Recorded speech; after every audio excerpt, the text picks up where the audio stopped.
Super Saravana stores. Congress DMK கூட்டணி உறுதியாயிடுச்சு. இதை விஜய் அவர்கள் எப்படி எடுத்துப்பாரு நினைக்கிறேன்? விஜய் நம்பினாரா காங்கிரஸ் கண்டிப்பா வருவாங்க? அவர் நம்பினாரு தான் நான் கேள்விப்படுறேன். காங்கிரஸ் கடைசி நிமிஷத்தில் தங்கிட்ட வரும் என்று அவர் காத்திருந்தார், இலவகாத்த கிளியாக காத்திருந்தார்ன்றாங்க. அவருக்கு புரியல, அரசியலோட அடிப்படை விழுமியங்களே புரியல. போர்க்கான போயிட்டுல திமுக தான் வந்து அட்வான்டேஜ் அதிகம் சொல்லிட்டீங்க. 2ஆம் முறை வெற்றி பெற கூட வாய்ப்பு அதிகமா இருக்குன்னு சொல்லிட்டீங்க. ஆனால் களம் வந்து திமுக விசஸ் தாவேக்கான் இருக்குதா இல்லை திமுக விசஸ் அதிமுக? திமுக விசஸ் அதிமுக தாங்க. தாவேக்காவோட அப்படிலாம் ஒரு பர்செப்ஷன் தாவேக்கான்னு கீழே வந்து அவங்களோட வாக்கு வங்கியில் இன்னைக்கு கடந்த ஒரு மாத காலமாக சரிவு ஏற்பட்டிருக்கிறது. ஆக்சுவல் ஃபீவர் ஸ்டார்ட் ஆகும்போது அது ஏடிஎம்கே டிஎம்கேன்னு வந்து நின்றுடும். அந்த மாதிரி வரும்போது இட்ஸ் அட்வான்டேஜ் டிஎம்கே தான். நீங்கள் தாவேக்கா வந்து திமுக போட்டி தான்றது அது ஒரு மிகை மதிப்பீடு. இது இதெல்லாம் ஓவராக பேசுறது. இதெல்லாம் எனக்கும் ஸ்டாலினுக்கு தான்றதெல்லாம் சும்மா பேச்சு தான். அவர் 50 வருஷம் அனுபவம், அவங்க வயசு 50 ஆகுது. இன்றைக்கி எமர்ஜென்சியில் அடிப்பட்டு உதப்பட்டு ஜெயிலுக்கு போய் தேசிய அரசியல், அகில இந்திய அரசியல் ஆக்டிவாக அதிகாரத்தில் இருக்க ஒரே அரசியல் தலைவர் ஸ்டாலின். நீங்கள் எடுத்தெடுப்புலேயே நானா ஸ்டாலினான்றதும் திமுகவை தாவேக்கான்றதெல்லாம் என்ன பேச்சு தான். இதெல்லாம் வந்து சிரிப்பாங்க யாராவது கேட்டால்.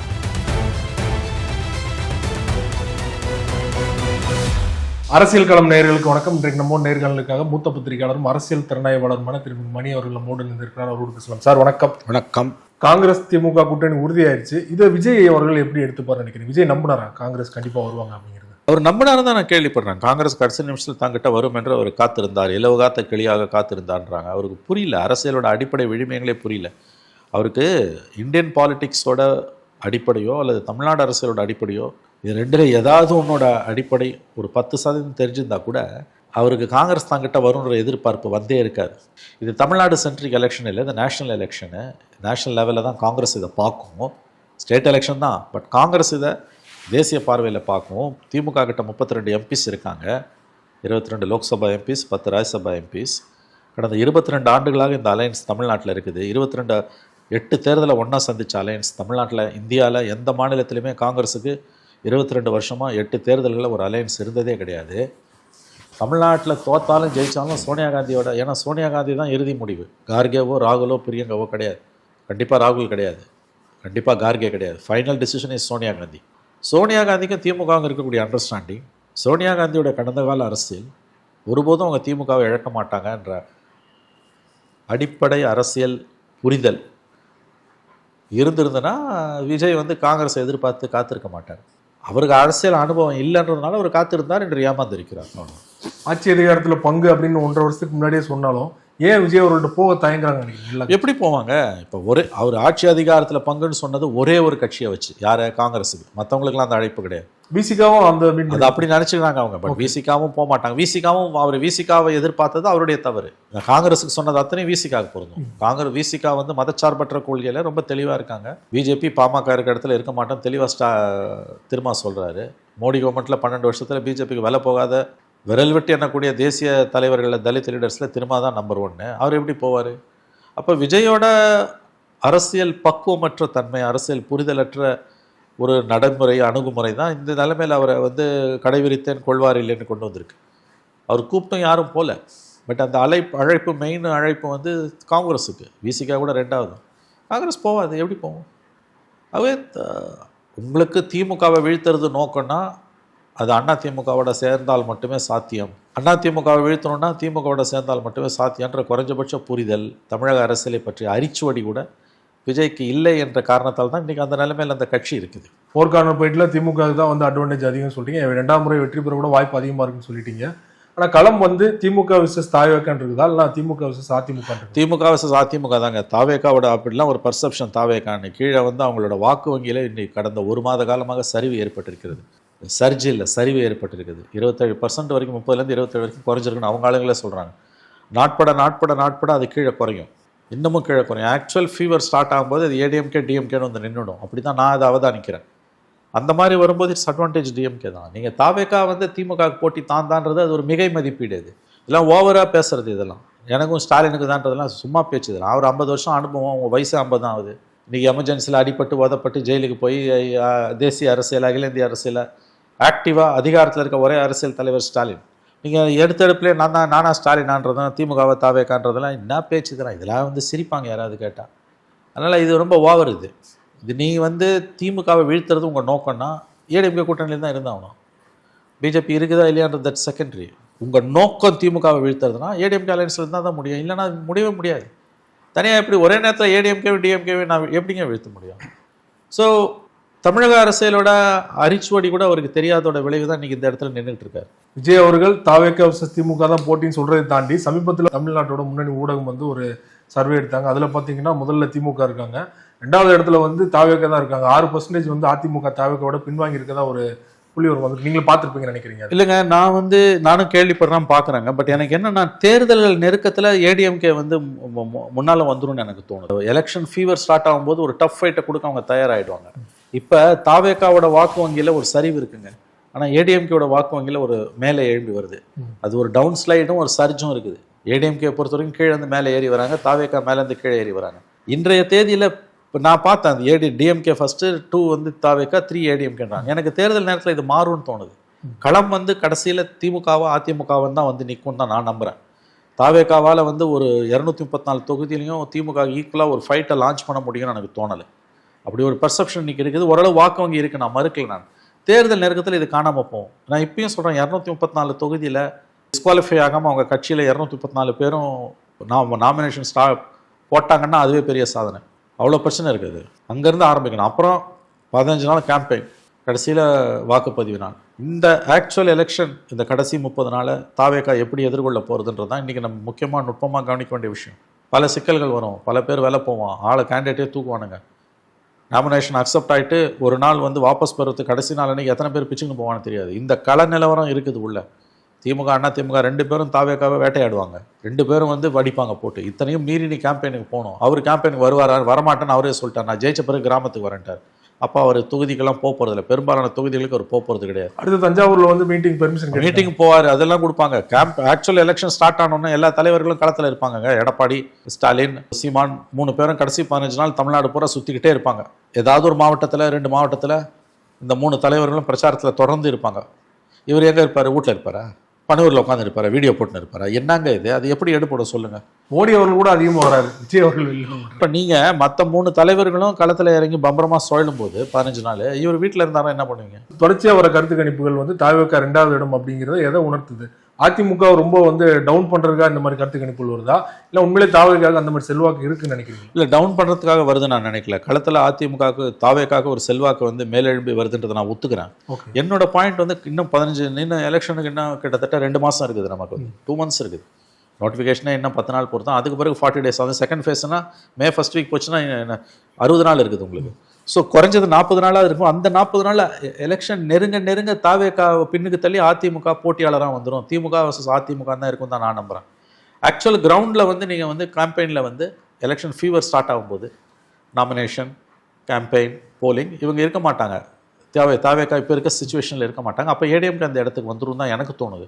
Maybe will have to wait and watch. எல்லா கருத்து கணிப்பிலும் நம்பர் 2 தாவேகா கொடுக்காத நான் குறைச்சி மதிப்பில்லை. என்னோட point actual elections fever start ஆகும்போது அந்த இடத்த ஏடிஎம்கே வந்துடும், தாவேகா 3வது இடத்துக்கு போயிடும்ன்றது தான் இப்போதைக்கு என்னுடைய கணிப்பு. தாவேகா வந்து பேரம் பேசுறதுக்காக பயன்படுத்தி ஏமாத்திட்டாங்க காங்கிரஸ். பேரம் பேச பயன்படுத்தினாங்கன்றது உண்மை. பட் திமுக வந்து உறுதியாக நின்றுடுச்சு. அவங்க ஒரு ராஜ்யசபா சீட்டு கொடுக்கறது அவங்களுக்கு பிரச்சனை இல்லை. கொடுக்குறாங்க தெரியாது நமக்கு. இட்ஸ் நாட் கன்ஃபார்ம்டு, நமக்கு தெரியாது. அதிகாரப்பூர்வமாக எதுவுமே வரல. அதிகாரத்தில் பங்குன்றது முடியாதுன்னு ஸ்டாலின் தெளிவாகவே சொல்லிட்டாரு. மீதி இருக்கிறது ஒன்று தான். அசம்பிளியில் 25 சீட்டை வந்து 30 சீட் ஆக்கணும்னு அவங்க பார்க்குறாங்க. Maybe it could be settle down by 27 or 28ன்றாங்க. எனவே அலைன்ஸ் கன்ஃபார்ம்டு. சீட் ஷேரிங் வந்து இன்றைக்கும் நாளைக்கும் முடிஞ்சுன்னு தான் நான் நினைக்கிறேன். ஏன்னா இழுபறிய நாளைக்கு முதலமைச்சரோட பிறந்த நாள். அதற்கு முன்பாகவே வந்து கூட்டணிகள் எல்லாம் முடிவு செய்யப்பட்டு சீட் ஷேரிங் கையெழுத்து பண்ணி போட்டுட்டாங்க அப்படின்னா வந்து அவங்களுக்கு வந்து ஒரு சைக்கலாஜிக்கல் அட்வான்டேஜ். முதலமைச்சரின் பிறந்தநாள் கொண்டாட்டங்களில் கூட்டணி கட்சிகளோட, ஏன்னா இப்போ எல்லாரோடையும் அவங்களுக்கு சுமூகமாக தீர்ந்துடுச்சு. காங்கிரஸ் மட்டும்தான் நெருடலை. இந்த அளவுக்கு காங்கிரஸ் பிரச்சனை பண்ணணும்னு ஸ்டாலின் எதிர்பார்க்கல.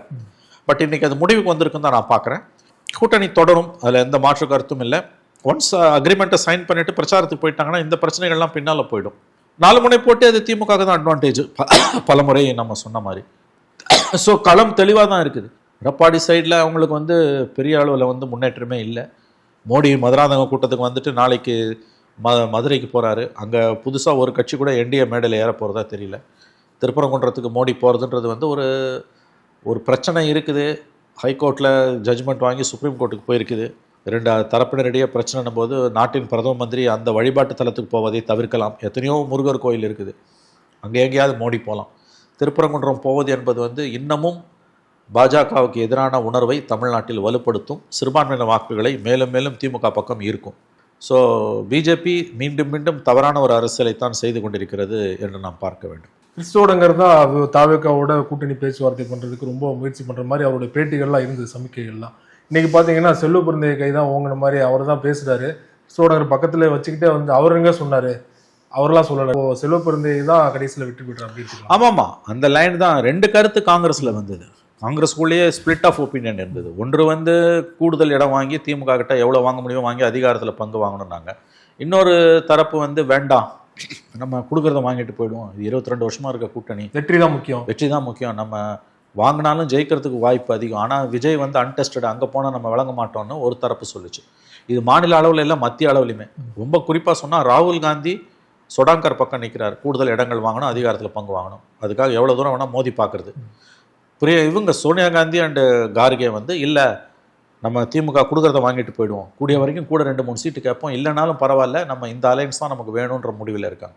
ஸோ தேசிய அளவிலே இருந்த அந்த குழப்பம் தான் வந்து இந்த சிக்கல்களுக்கு காரணம்.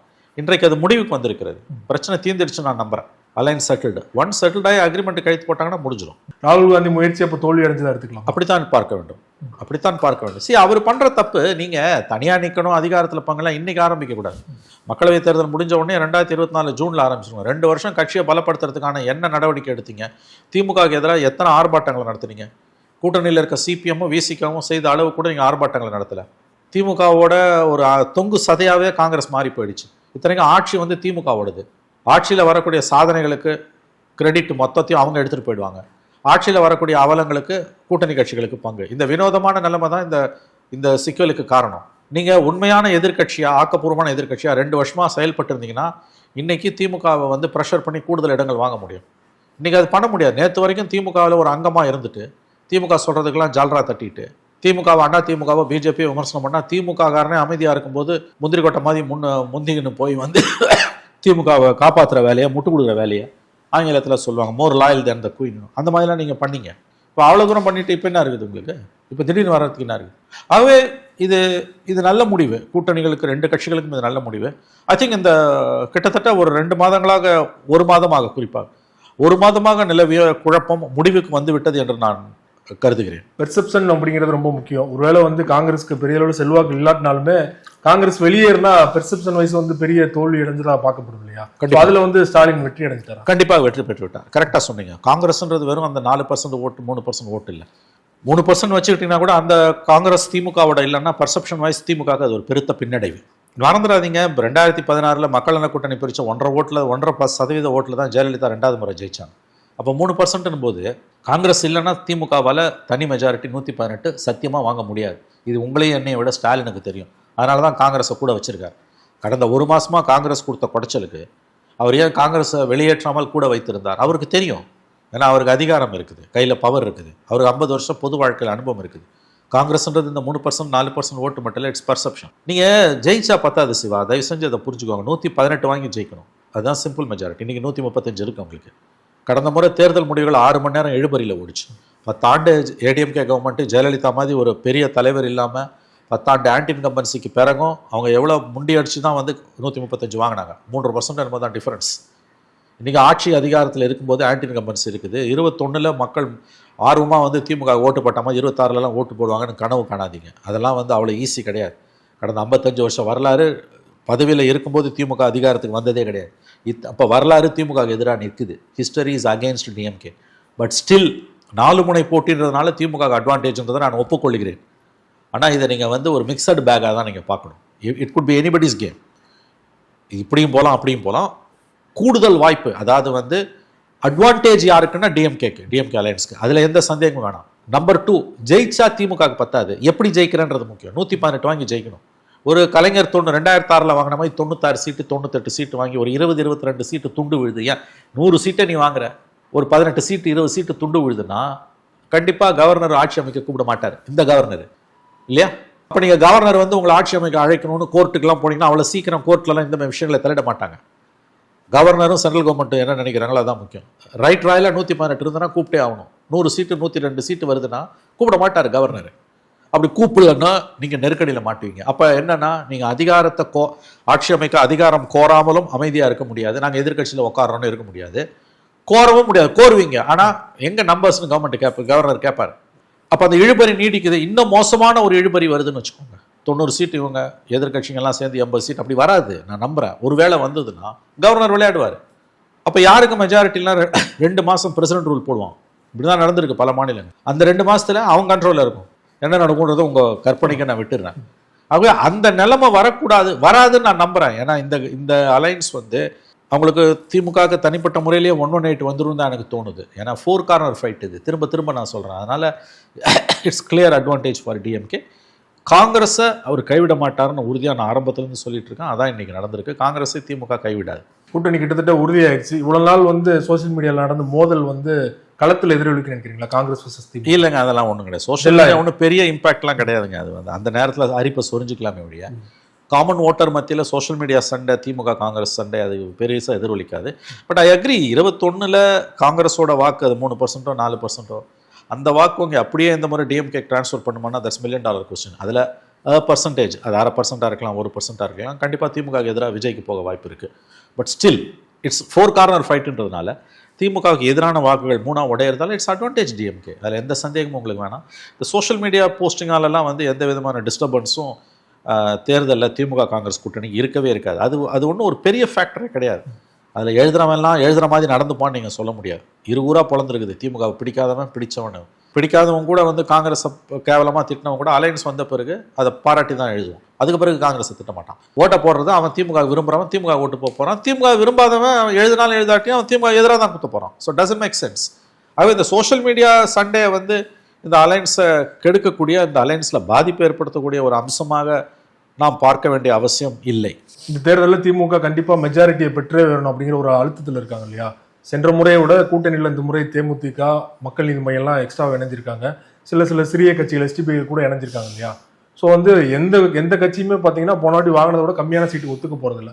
ஸோ வந்து 175 174 போன முறை திமுக போட்டிட்டதுலேருந்து அவங்க சாக்ரிஃபைஸ் பண்ணுவாங்க. அவங்களும் சாக்ரிஃபைஸ் பண்ணுவாங்க. அது அலையன்ஸ் வானவேல் அலையன்ஸாக இருக்கிறதால அதை ஒரு ஸ்டாலின் ஓரளவு தைரியமாகவே பண்ணுவார். எதிர்த்தரப்பில் உங்களுக்கு வந்து சீட்டு வாங்கினா கூட அவங்க ஜெயிப்பாங்களான்றது வாய்ப்பு குறை. இப்போ என்ன இருக்குது அவங்களுக்கு? ஏடிஎம்கே, பாமக, பிஜேபி தான். மற்றது எல்லாம் வந்து ஸ்மாலர் பார்ட்டிஸ் தான் உங்களுக்கு வந்து.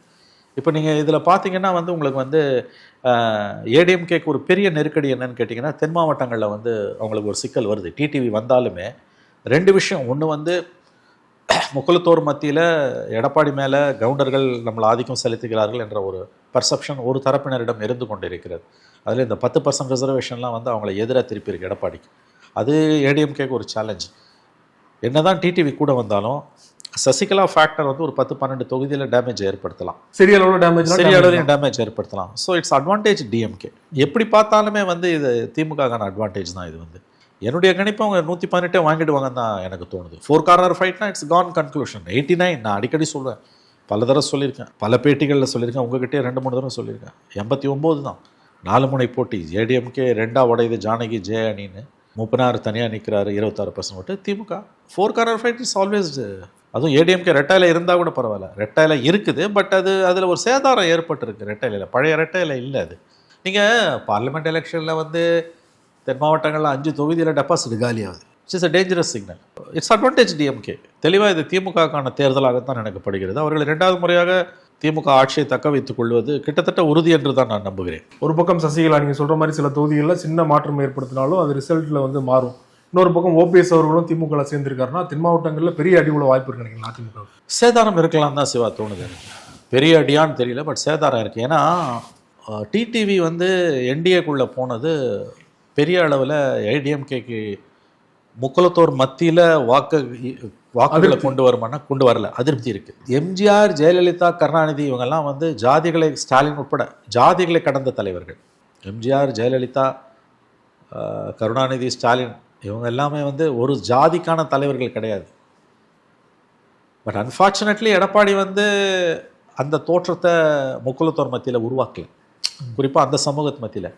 அதுவும் அதிமுக வாக்கு வங்கி என்பது எம்ஜிஆர் மரணத்துக்கு பிறகு அந்த அம்மா ஜெயலலிதா அம்மா எல்லோருக்குமான தலைவர் தான். ஆனால் அதிமுக வாக்கு வங்கின்னு பார்க்கும்போது ஜெயலலிதாவுடைய 29 ஆண்டு கால அரசியல் வாழ்க்கையில் முக்குளத்தோர் சமூகத்தினர் வந்து அதிமுகன்ற மாதிரியான ஒரு முத்திரையை விழுந்துருச்சு. அது முக்கோலத்தோர் கட்சின்னே பெயர் பெற்றது. அந்த அம்மா அப்படி கிடையாது, அவங்க எல்லாருக்குமான லீடர். பட் அந்த கட்சி வந்து எம்ஜிஆர் ஆட்சியில் இருக்கும்போது விழாத அந்த முத்திரை ஜெயலலிதாவோட அரசியல் காலத்தில் 29 ஆண்டுகள், அவங்க 15 ஆண்டுகள் பவர்லேயும் 14 ஆண்டுகள் பவர் இல்லாமலே இருந்தப்ப 87 to 2016 கரெக்டாக 87 டிசம்பர் to 2016 டிசம்பர். துரதிருஷ்டவசமாக வந்து அது காரணம் சசிகலா தான் இல்லையா? அதுவும் அவங்களும் ஒரு காரணம். அதுதான் காரணம். முக்குலத்தோருக்கான கட்சி என்ற ஒரு முத்திரை விழுந்தது கட்சி மேல, அந்த அம்மா மேல விழல, ஜெயலலிதா அம்மா மேல விழல. அது எடப்பாடி வந்தோடனே அது வந்து முக்குலத்தோர் கட்சி கவுண்டர்களோட கட்சியா மாறுச்சுன்னு ஒரு விமர்சனம் எழத் தொடங்கியது. இந்த 10% ரிசர்வேஷன் வந்து அந்த பகுதியில் எடப்பாடிக்கு எதிராக ஒரு ஒரு எதிர்ப்பை கிளப்பியது, உருவாக்கியது உண்மை. ஸோ இப்போ அந்த ஆல்ரெடி அந்த கம்யூனிட்டியோட ஓட்டு ஏடிஎம்கேக்கு, அதுவும் அதோட டாமினன்ட் ஓட்டு அது, அதில் ஒரு பகுதி பிரிஞ்சு ஏடிஎம்கேக்கு எதிராக திரும்புதுன்னு போது சிக்கல், எடப்பாடிக்கு சிக்கல். அதுவும் போன தேர்தலில் அவங்க 7 இடத்துல டெபாசிட் இழந்ததில் 5 இடம் தென் மாவட்டங்கள். So that's a very serious issue. ஆகவே வந்து இன்னைக்கு பார்க்கும்பொழுது வந்து அவங்களுக்கு கண்டிப்பாக வந்து அவருக்கு ஏடிஎம்கேக்கு சூழ்நிலை இந்த நிமிடம் சாதகமாக இல்லை. ரொம்ப நன்றி சார். சமகால அரசியல் தொடர்பாக பல்வேறு விஷயங்களோட பண்ணுவீங்க. நன்றி சார். நன்றி.